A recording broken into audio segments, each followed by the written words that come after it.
The sky above Hiroshima was deceptively calm. A pale sun rose over the city, glinting off the rivers and casting long shadows across the streets. From a reconnaissance aircraft high above, a small group of Japanese officers peered through the observation port, eyes narrowing against the morning light. Smoke curled lazily from distant factories, the faint scent of fire carried on the wind.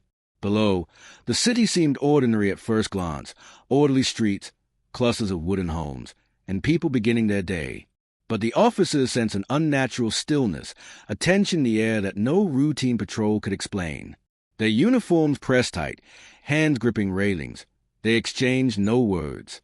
Silence held them. Then, as the aircraft circled, the first distant columns of black smoke rose beyond the city's heart. A shadow stretched across Hiroshima's buildings, an invisible weight that pressed down on the officers. One by one, they realized the city was not merely burning. Something unprecedented had happened. The plane banked gently, and in that moment of fragile clarity, the officers saw Hiroshima not as a map or a target, but as a city undone. By early 1945, Japan's situation was dire. The Pacific War, fought across thousands of islands and vast oceans, had left the empire struggling to maintain its grip. Cities burned from relentless American air raids. Supply lines were severed, and industrial output had plummeted. On Okinawa, fierce battles raged, signaling the Allies' inexorable push toward the Japanese home islands. The Japanese military leadership faced grim calculations. They knew that a direct invasion of Japan's mainland could cost millions of lives, both civilian and military. Yet, the country's propaganda still painted the homeland as unassailable, while ordinary citizens continued daily routines under the constant shadow of air raid warnings. Civilians shuffled through streets crisscrossed with barricades. Schools doubled as shelters, and families practiced blackout drills that masked the vulnerability Japan's cities now faced. Meanwhile, Allied forces were moving at unprecedented speed. American B-29 bombers, based in the Mariana Islands, had begun systematic bombing campaigns over Japan in late 1944. Tokyo, Kobe, and other major urban centers had already been reduced to rubble by incendiary firebombs, leaving tens of thousands dead. Yet Hiroshima remained relatively untouched. Its strategic significance as a military supply hub, home to the Second General Army, and its industry supporting the war effort made it a target. But up until that morning, it had been spared the destruction that had consumed other cities. Parallel to conventional warfare, a secret effort was reaching its climax thousands of miles away. The Manhattan Project. In the deserts of New Mexico, scientists had completed work on a weapon unlike anything the world had seen. A bomb capable of leveling entire cities in a single instant. While Japanese intelligence had long suspected that America was pursuing new, devastating technologies, they had no precise knowledge of what awaited them. The officers aboard reconnaissance planes had no inkling that the calm morning light hiding Hiroshima was about to meet an unimaginable force. By July 1945, Japan's leaders had convened desperate councils. Emperor Hirohito, the cabinet, and the military high command debated terms for surrender, but the militarist faction remained resolute. No capitulation. The war, they believed, could be prolonged through attrition, using the civilian population as a shield and inflicting maximum casualties on an invading Allied force.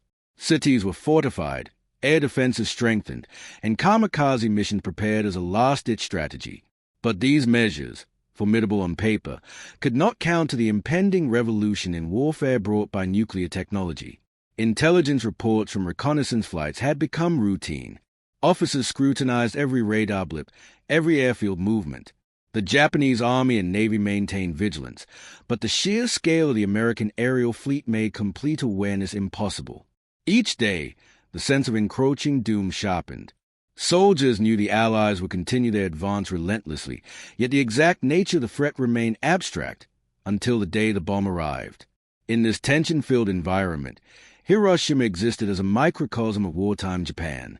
Factories hummed with labor, military personnel coordinated logistics, and civilians followed routines punctuated by air raid sirens.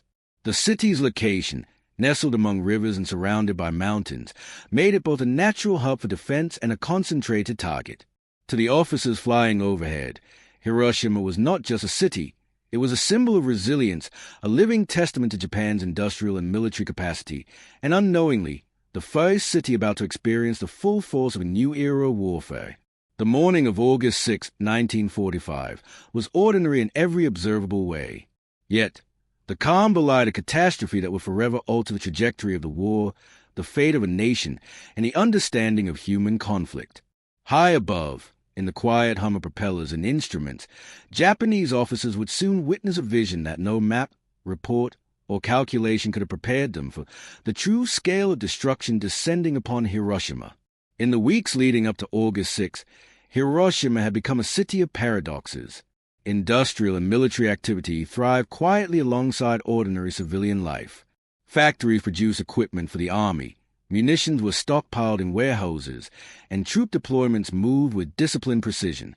At the same time, families went about daily routines.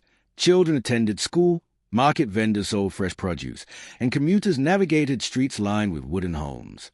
The Japanese High Command had established a network of reconnaissance and intelligence operations to monitor American air activity. Officers aboard observation aircraft scrutinized every B-29 flight path, noting takeoff times, formation patterns, and target cities.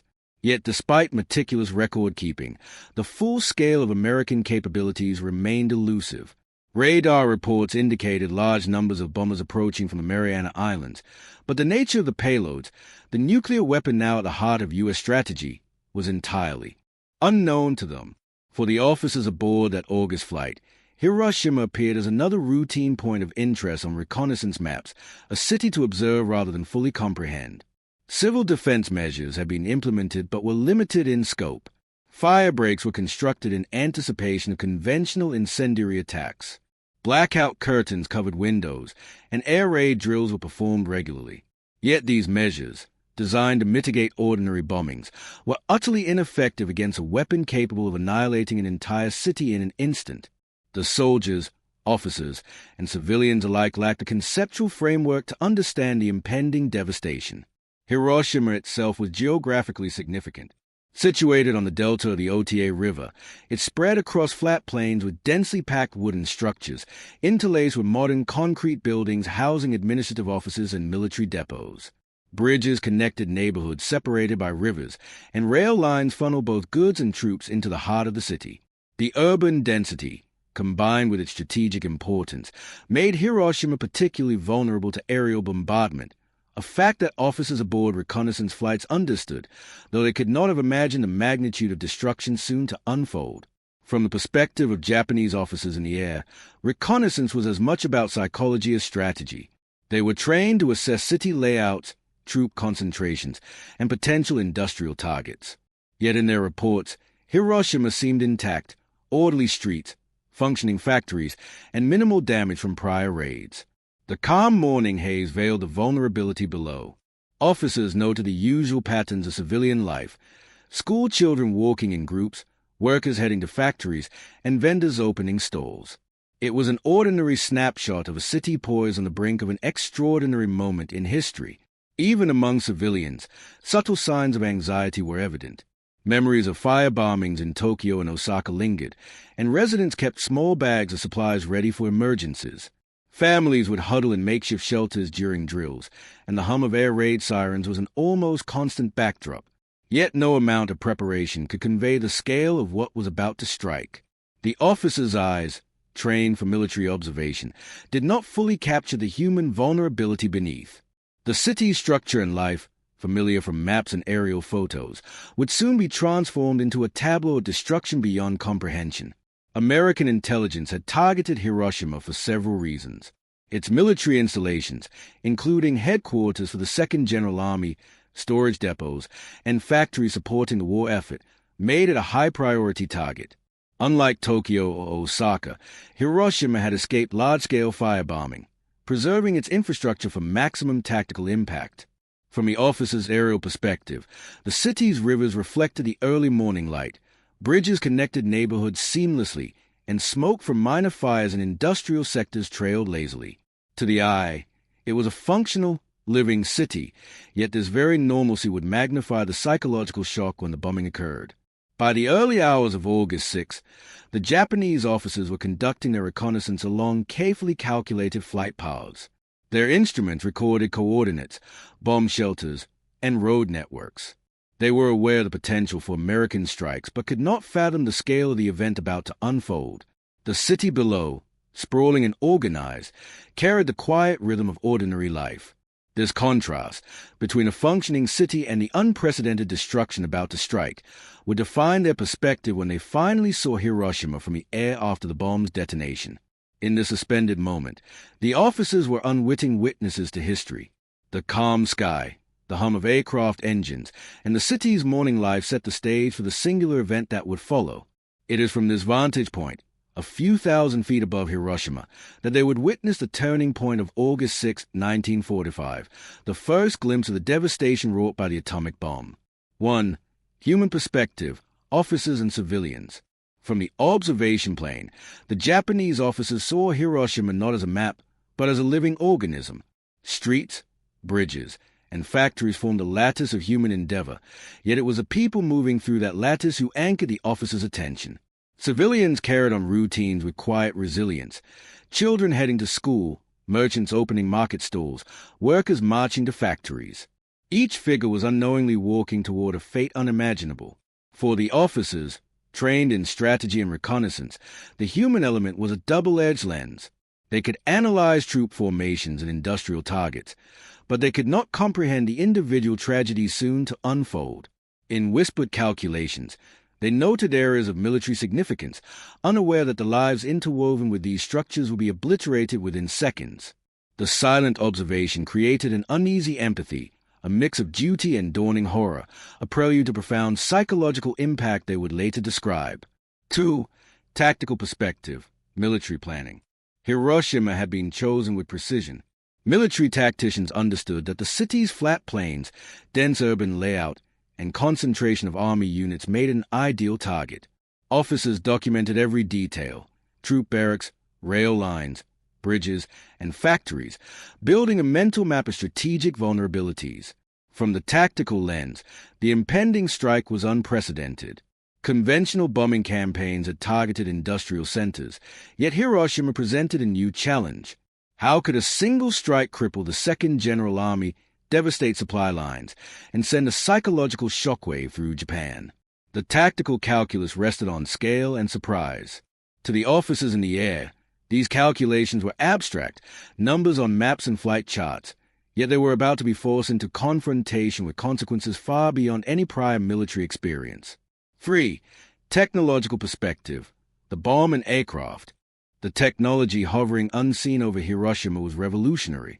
The B-29 superfortress Enola Gay, piloted with precision from the Mariana Islands, carried Little Boy, the uranium-based atomic bomb.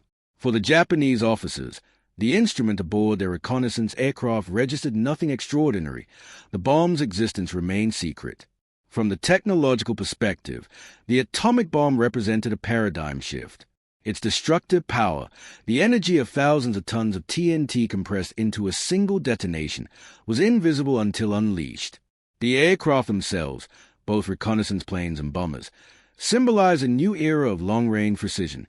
Japanese pilots and officers, accustomed to dogfights and conventional strikes, were ill-prepared to measure the scale of a single explosion that could flatten a city in moments. The eventual devastation would reveal that warfare had moved beyond human comprehension, where technology could obliterate entire populations instantly. 4. Leadership perspective, decision-makers.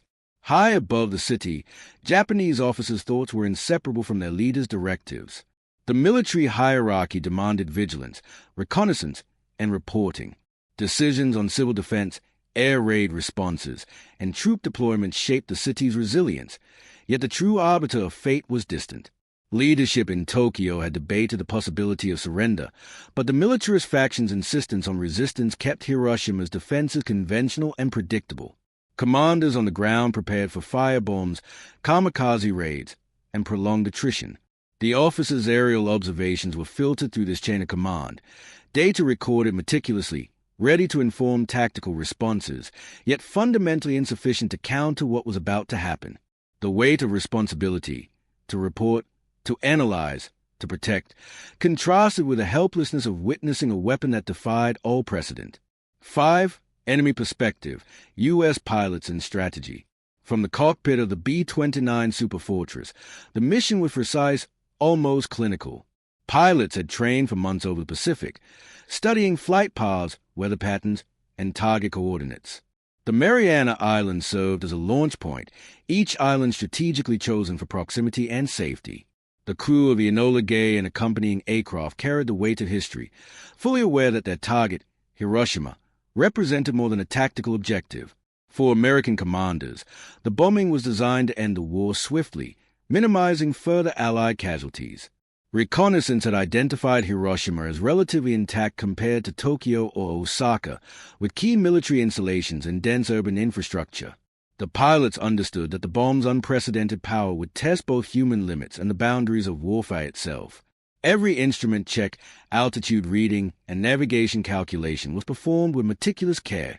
Each decision bore moral and strategic significance. Above Hiroshima, the U.S. airmen saw the city as coordinates on a map, yet also as a living entity, buildings, bridges, and roads forming intricate patterns below. The tension in the cockpit mirrored that of the Japanese officers flying reconnaissance. Both were observing the same city from different realities. For the Americans, the destruction to come was intentional, calculated, and necessary in the context of a total war strategy, a reality the Japanese observers could only witness in the aftermath. 6. Moral or psychological perspective, Japanese officers and human cost. As a reconnaissance aircraft circled Hiroshima, Japanese officers were suspended in silent observation, a mixture of duty, fear, and an instinctive understanding that something catastrophic was unfolding. The city below, orderly yet vulnerable, invoked a moral tension. These officers were trained to defend and report, yet powerless to prevent the destruction soon to arrive. Psychologically, the officers faced cognitive dissonance. Their training demanded strategic analysis, yet their human instincts recognized the fragility of life beneath them. Families, workers, and children were interwoven into the urban fabric, ordinary people who, moments later, would become victims of an entirely unprecedented weapon. The suddenness and scale of the destruction would shatter conventional notions of warfare, leaving officers to reconcile their professional responsibilities with the sheer magnitude of human suffering. This moral dimension extended beyond the officers to the broader Japanese leadership and populace. Civilians had been prepared for conventional bombings, yet nothing could prepare them for the instantaneous obliteration wrought by atomic energy. For the officers, witnessing Hiroshima from the air, even before the full aftermath was known, created profound psychological burden.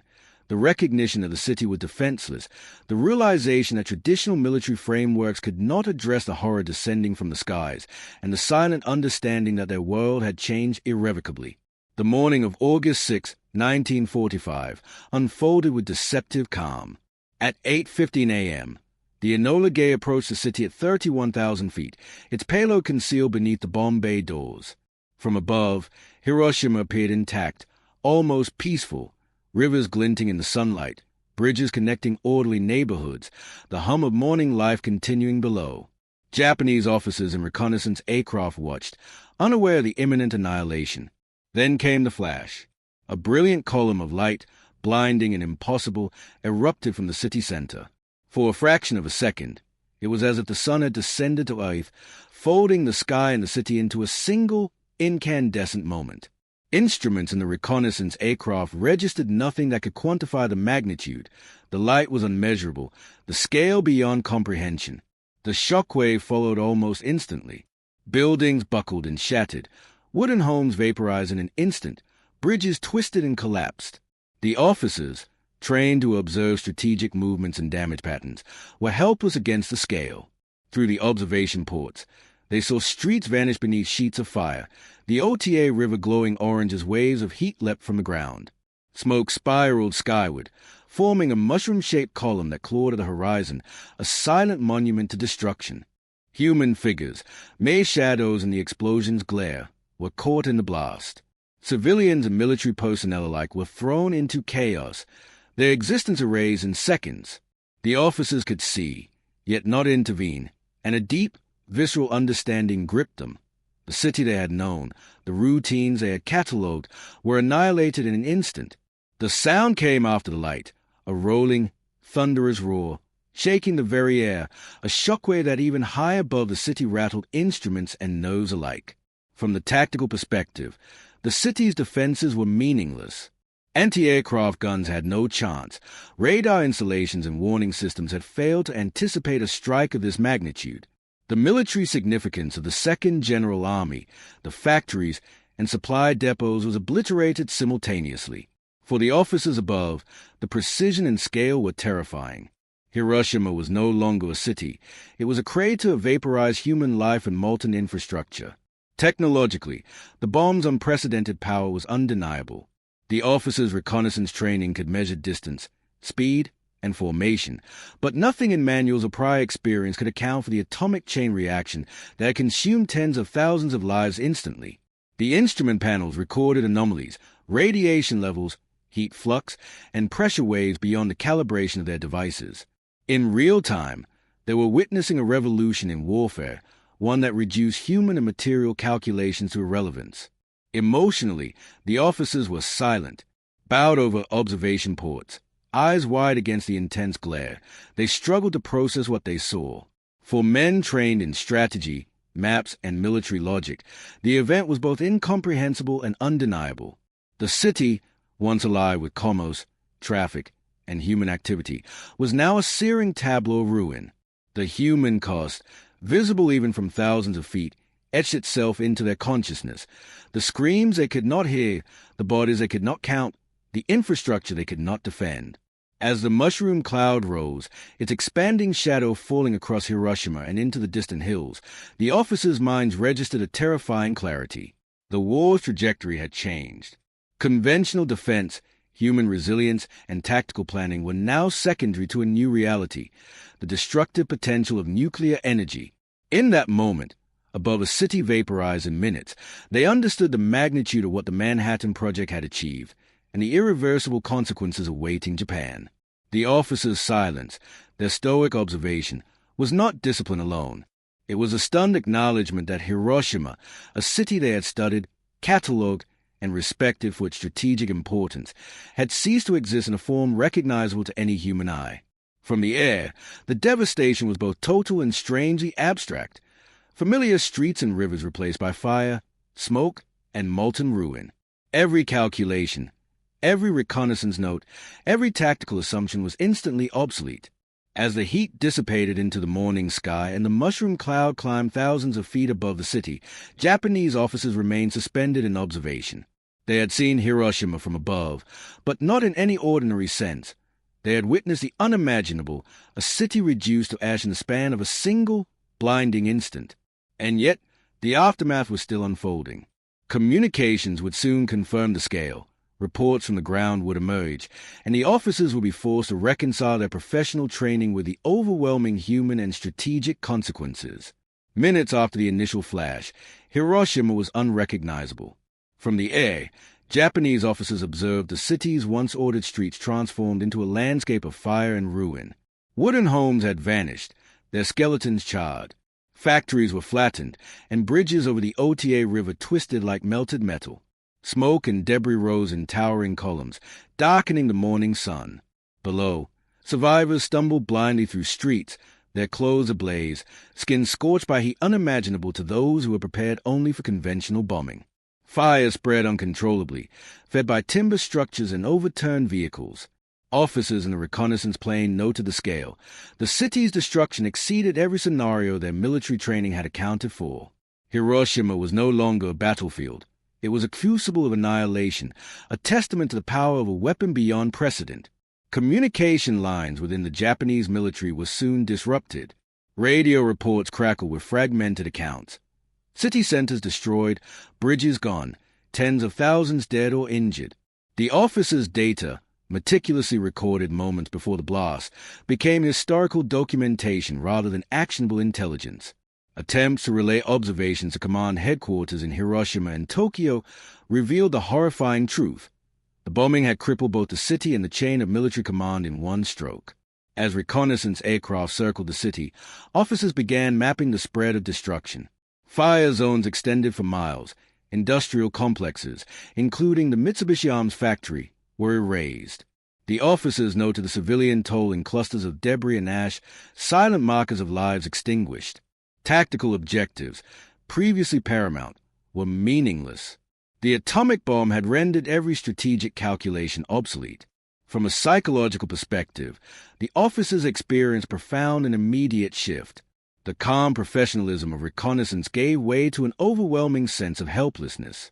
They were trained to predict, assess, and report, yet the scale of devastation exceeded all human foresight. A city that had been alive with commerce, governance, and routine had been transformed into a crater of fire and rubble. The human cost, visible even from thousands of feet, pressed upon them with impossible clarity. In Tokyo, news began to reach the highest levels of government and military command. Initial reports were met with disbelief. Emperor Hirohito's advisors, generals, and ministers struggled to grasp the implications. The Second General Army, responsible for Western Honshu, had effectively lost Hiroshima, one of its primary logistical and command centers, in moments. Strategists realized that the atomic bomb was not a conventional weapon. It was a strategic force multiplier capable of ending the war almost instantaneously. Meanwhile, the U.S. military documented the impact meticulously. Photographs from reconnaissance flights captured the spread of destruction, confirming what ground teams would soon report. 63,000 buildings destroyed, tens of thousands killed instantly, and entire districts vaporized. The officers observing from above could see the smoke rising in massive plumes, curling into a mushroom-shaped column that stretched high into the stratosphere. It was a visual signature of unprecedented destruction, both tactical and psychological. The realization of strategic collapse weighed heavily on the Japanese officers. Hiroshima had been a hub of military coordination and logistical supply. Its annihilation disrupted troop movements, severed communication lines, and shattered morale. Officers understood that Japan's capacity to resist a conventional invasion had been critically compromised. The war, once fought with conventional weapons and predictable casualties, had entered a new phase, one in which human, tactical, and industrial calculations were secondary to the scale of atomic devastation. Even as they circled the city, the officers noted the aftermath unfolding below. Fires continued to consume neighborhoods. Survivors wondered in shock, and the infrastructure needed to coordinate defense had vanished. The immediate priority, observation and reporting, now seemed almost meaningless in the face of total annihilation. Yet, they documented every detail, knowing that these records would serve as evidence of a world-changing event, a first glimpse into a new kind of warfare that would redefine the conduct of nations and the calculus of survival. By the time the reconnaissance mission concluded, Hiroshima was irrevocably altered. Japanese officers returned to headquarters carrying not just tactical observations, but a dawning awareness of the unprecedented human, technological, and strategic power that had been unleashed. The city's destruction, visible from above, had forced a confrontation with reality. The war was no longer winnable under previous assumptions. The city of Hiroshima lay in ruins. From the air, the reconnaissance officers noted an expanse of flattened buildings, smoldering ruins, and fire spreading unchecked across what had been a bustling urban center. Tens of thousands of lives had been extinguished in an instant.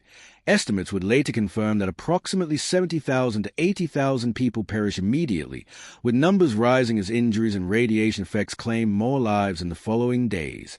Wooden homes were vaporized, factories reduced to molten steel, and streets that had once guided orderly traffic now formed a chaotic tangle of ash and debris. For the Japanese military, the impact was catastrophic. The Second General Army, responsible for the defense of Western Honshu, had effectively lost its central command hub. Communication lines to Hiroshima and surrounding areas were severed. Supply depots, barracks, and munition stores had been destroyed. Officers who survived the blast were either incapacitated or overwhelmed by the scale of destruction. The operational capability of Western Japan was severely compromised, leaving command and coordination fragmented. The civilian toll compounded the tragedy. Hospitals, already strained by prior bombings and conventional air raids, were obliterated. Fires consumed neighborhoods before medical aid could reach the wounded. Survivors wandered in shock, their clothing burned or torn, eyes glazed from trauma and smoke inhalation. The psychological devastation was immense. Entire families were lost in seconds, leaving children, parents, and elders scattered amidst ruins they could scarcely comprehend. Japanese leadership received fragmented reports that conveyed both immediate devastation and strategic implications. Military advisors struggled to quantify the damage. Eyewitness accounts were inconclusive, hampered by destroyed communications and infrastructure. The realization spread that the atomic bomb represented a weapon beyond conventional defense. For commanders and policymakers, the destruction of Hiroshima signaled a pivotal shift. Japan's offenses, carefully structured over years of preparation, had been rendered nearly meaningless in a single strike. American reports confirmed the efficiency of the operation. Reconnaissance photographs, pilot accounts, and later ground surveys documented the obliteration. Approximately 63,000 buildings destroyed, military installations decimated, and the city's industrial output eliminated. The psychological impact on Japanese leadership was immediate. Hiroshima had been spared major firebombing raids, preserving its status as a strategic hub, now erased in moments. The bombing demonstrated that Japan's mainland was vulnerable to destruction at an unprecedented scale, challenging assumptions about defense and resistance. For the officers who had observed from the air, the aftermath reinforced a sobering reality. The city they had catalogued and analyzed moments earlier was now a landscape of death and fire. Their reconnaissance data, once a tool for planning and defense, now served as a record of historical devastation. The silent recognition of human suffering, combined with the military consequences, marked a turning point in their perception of the war. Hiroshima was no longer merely a city. It had become the symbol of a new epoch in conflict, one defined by instantaneous, total destruction. The immediate aftermath of Hiroshima set the tone for Japan's response in the days that followed. Leadership, both military and civilian, confronted the reality of nuclear warfare, weighing the unprecedented human toll against strategic survival. Decisions made in the wake of this event would reverberate across Japan, influencing not only military planning but the psychological state of an entire nation poised on the brink of surrender. News of Hiroshima's destruction rippled through Japan with an almost surreal speed. Tokyo, thousands of miles away, struggled to comprehend the magnitude. Reports from military headquarters trickled in, fragmented and chaotic. But the message was unmistakable. Hiroshima, a major city and strategic hub, had been obliterated. The scale of the devastation defied prior understanding, leaving leaders to face the terrifying reality of nuclear warfare. The Japanese High Command convened emergency councils. Emperor Hirohito, still distant from battlefield realities, was briefed on the unprecedented destruction. Advisors and generals debated responses, oscillating between calls for continued resistance and the recognition that the nation's capacity to endure further attacks was collapsing. For the militarist faction, Hiroshima's annihilation was a shocking demonstration that conventional defense strategies, fortifications, air defenses, kamikaze missions, were now irrelevant. The human and industrial costs had rendered previous calculations meaningless. Across the Pacific, the U.S. military documented the operation with meticulous precision. Reconnaissance flights captured images of the mushroom cloud and the charred city below. Analysts compared the damage to earlier conventional firebombings, noting the instant and total destruction. Military planners recognized the unprecedented psychological impact on Japanese leadership. The bombing of Hiroshima had demonstrated that one atomic strike could devastate urban centers, undermine command structures, and force strategic reconsideration. It was intended not merely as destruction but as a signal, a decisive instrument to hasten Japan's surrender. In the days that followed, the ripple effects on Japanese society became evident. Communications with Hiroshima were severed, leaving relatives, officials, and troops desperate for information. The psychological toll extended far beyond the immediate destruction. Citizens across Japan confronted the stark reality that cities could vanish in moments, that survival in urban areas was now uncertain, and that their nation faced a form of warfare no human experience had prepared them for. For Japanese officers who had observed the devastation firsthand, the understanding deepened. The strategic implications were clear. Conventional resistance would no longer suffice. Industrial hubs, logistical networks, and urban populations could be neutralized in an instant. Military command, weakened by the loss of Hiroshima, was now forced to consider surrender in practical terms. The psychological burden on leadership, acknowledging a weapon beyond comprehension and the moral consequences of continued conflict, weighed heavily. Hiroshima's destruction was soon followed by the bombing of Nagasaki on August 9th, reinforcing the same message. The cumulative effect on Japanese leadership was decisive. Within days, the emperor and his advisors concluded that surrender was the only viable path to prevent further annihilation. By August 15, 1945, Japan announced its unconditional surrender, effectively ending World War II. Hiroshima had become the first city to fall victim to atomic warfare, its obliteration a pivotal factor in bringing protracted conflict to a close. The aftermath of Hiroshima, both immediate and long-term, reshaped the nation and the world. Militarily, Japan's defenses were rendered irrelevant. Politically, leadership recognized the futility of continued resistance. Psychologically, the impact on officers, civilians, and policymakers redefined the human understanding of warfare. The city's destruction became a symbol of total war, a stark reminder of the unprecedented power of nuclear weapons, and a lesson in the fragility of human life when measured against technological advancement. Hiroshima, once a city of rivers, bridges, and wooden homes, became a symbol of humanity's sudden encounter with a new epoch of destruction. From the sky, Japanese officers had seen it alive, orderly, and resilient. Moments later, they witnessed it obliterated, not by conventional means, not by decades of accumulated artillery or firepower, but by a force beyond imagination, born from human ingenuity and scientific endeavor. The atomic bomb marked a convergence of technology and human consequence. It revealed that war was no longer constrained by conventional tactics, fortifications, or even human foresight. A single weapon, dropped from the sky, could erase cities, disrupt military hierarchies, and shatter the social fabric of a nation. For the officers above Hiroshima, for the civilians below, and for the leaders struggling to respond, the moment was a jarring reminder of human vulnerability in the face of technological progress. Yet amidst the devastation, the human dimension endured. The officers' silence, their bowed observation, reflected both professional duty and profound empathy. They bore witness not only to destruction but to the moral weight of history itself. Civilians, caught in the unimaginable, became a reminder that war's consequences are not measured solely in strategy or territory, but in lives, fragile, irreplaceable, and deeply human. Hiroshima's annihilation forced reflection on the ethics of warfare, the limits of defense, and the responsibility that comes with creation. It became a catalyst for surrender, ending a war that had claimed millions, and simultaneously opening a dialogue about the power and peril of nuclear technology. In the ash of the city, the world confronted a truth both simple and profound. Human ingenuity can save or destroy, often within the same breath. Today, Hiroshima stands again, a city rebuilt, a living testament to resilience. Yet the shadow of that morning in August 1945 endures, reminding us that even in triumph, the cost of war is measured not only in maps and strategies, but in the human lives it touches, and the silent observers who carry the weight of bearing witness. Hiroshima was more than a military target.